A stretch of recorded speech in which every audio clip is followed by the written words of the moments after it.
अभी 4 तारीख को काउंटिंग होगी।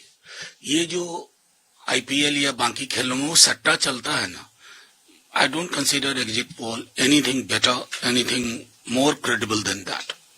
हमने इतने वर्षों में एग्जिट पोल्स को धराशायी होते हुए देखा है। आज तक कोई एग्जिट पोल करने वाले लोग मेथोडोलॉजी को लेकर के कन्विंसिंग आर्गुमेंट नहीं दे पाए हैं। तो हमें सबको इंतजार करना चाहिए 4 मई का, जब सब चीज एग्जिट वोंट मैटर, एक्चुअल पोल के रिजल्ट आएंगे। देखिए, मैं सिर्फ इतना कहना चाहूंगा, इसी देश में मणिपुर है, इतनी मैंने चिंता नहीं देखी मणिपुर की। मतलब मुझे तो कभी कभी ये एहसास हुआ, और कई बार आप लोगों के माध्यम से कह चुका हूं, कि बंगाल में बीजेपी चुनाव लड़ रही है या जंग लड़ रही है, ये फर्क करना बड़ा मुश्किल हो गया, और ये हमारे लोकतंत्र के लिए अच्छा संकेत नहीं है। देखिए, ये जो परसेंटेज है ना, इसको थोड़ा गौर से प्रधानमंत्री जी भी देखें, बाकी लोग भी।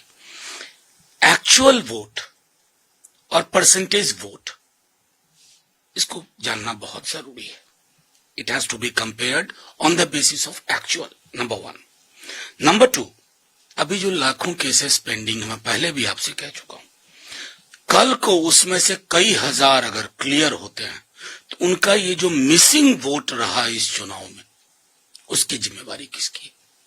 प्रधानमंत्री जी को। इस पर भी देश के प्रधानमंत्री हैं। बहरहाल उन्होंने तो तमाम चीजें की, फुटबॉल भी खेले, झालमुड़ी भी हिली, बाद में ठीक चुनाव के दिन डमरू और त्रिशूल के साथ तस्वीरें भी लाई। तो उनको बहुत बहुत शुभकामनाएं, इस विधा के वो माहिर